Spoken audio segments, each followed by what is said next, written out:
Hey everyone, Brandon from Brandon's Baseball Cards here.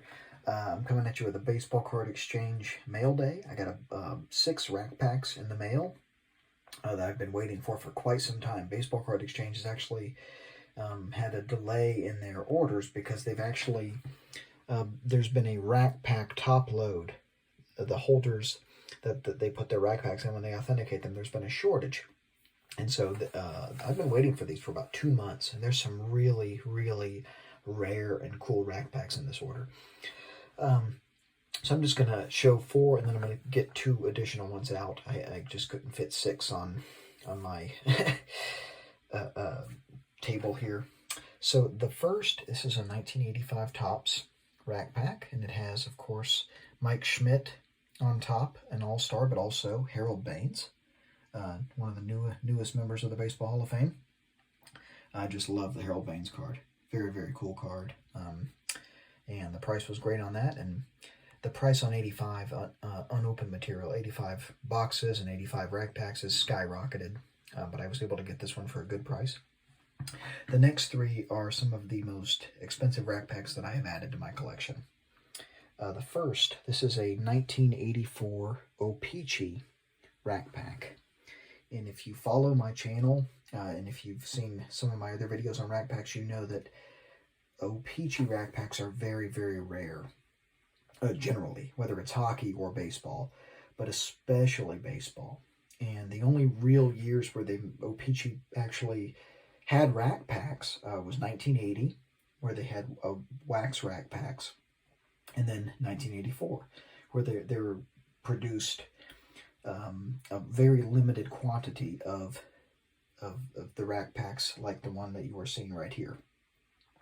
The reason for the limited quantity isn't really known. Some think it's because it was just like a way to get rid of excess product that they overproduced, 1984 O-Pee-Chee, and it was a way to try to get rid of some overstock, if you will. We don't really know if it was just an experiment. They were trying to see if this would be a way people would buy O-Pee-Chee cards. But what we do know is that they're very, very rare. You could see writing there in French and in English. And you could see 1982 O-Pee-Chee on there. And as I document in an earlier video, the reason that it says 1982 is because they used the hockey wrappers from 1982 to put this product into racks. So they basically reused old hockey old hockey packs to put these to make rack packs for 84. So this is the first 1984 O-Pee-Chee. These are very, very rare, and as a result, they're very expensive. But a really, really cool pack, something different. You know, you don't see much O-Pee-Chee unopened, so I'm very happy to add that to my collection. The next pack is another 84 O-Pee-Chee, but unlike the other one, this one actually has a star card showing on top. And specifically, that is the Cal Ripken Jr. I'm trying to avoid the glare here, so bear with me. In 1984, O-Pee-Chee with Cal Ripken Jr. All-Star on top. So very, very cool. And this was actually cheaper than the other one for some reason. I got them from the same dealer in Canada. I had these shipped from Canada to Baseball Card Exchange. But just a beautiful rack pack, and one with a star on top. I mean, how can you beat that? Rare and a star on top. And the fourth pack, I'm going to show you. This might be my favorite. This is really cool. This is a 1985 Donruss, and there are 2 stars showing here. There is Don Mattingly's second year card.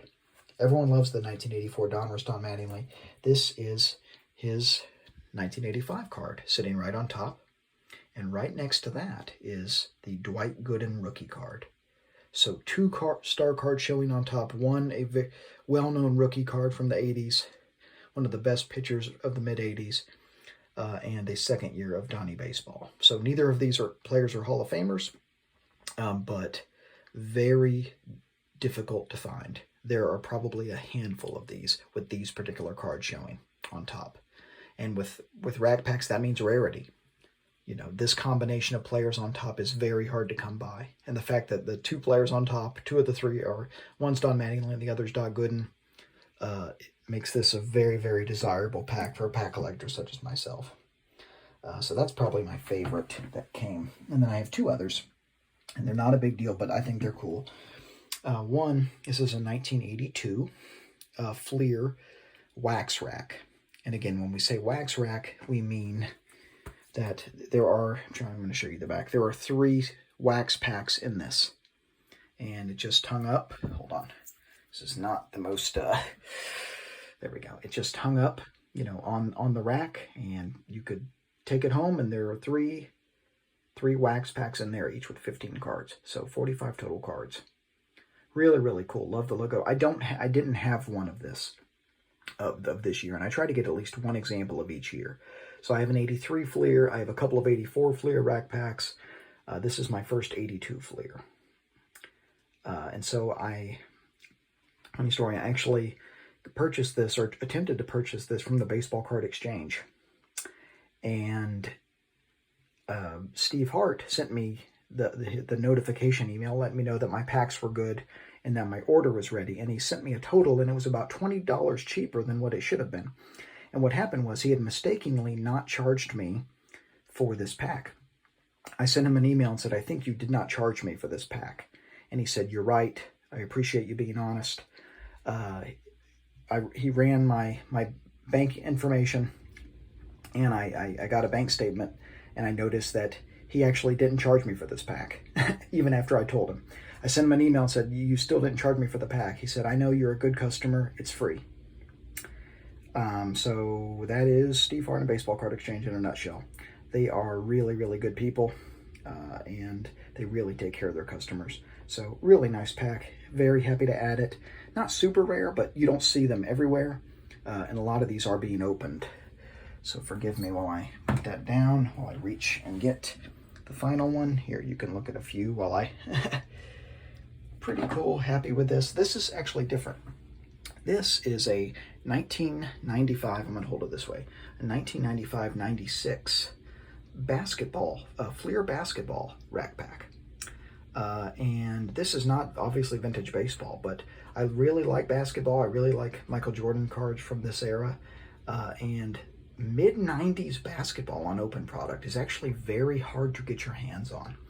And this rack pack is actually not very common. There are a few on eBay right now, but it's tough to get your hands on. And so I bought this off eBay about 2.5 months ago. It's been sitting at Baseball Card Exchange since then. It was sent directly from eBay from the eBay dealer to Baseball Card Exchange. And they finally got the rack pack top loaders in, and I knew this was authentic. I wasn't worried about it. You know, this would be so hard to fake. But I just wanted it in the Baseball Card Exchange holder. And I think it looks pretty awesome, to be honest. Really, really cool. Happy with that. So I'm going to set that down. So those are my rack packs. So some really, really awesome stuff. Absolutely stoked to add these to my collection. Hope you're all doing well and staying safe. And keep collecting vintage baseball.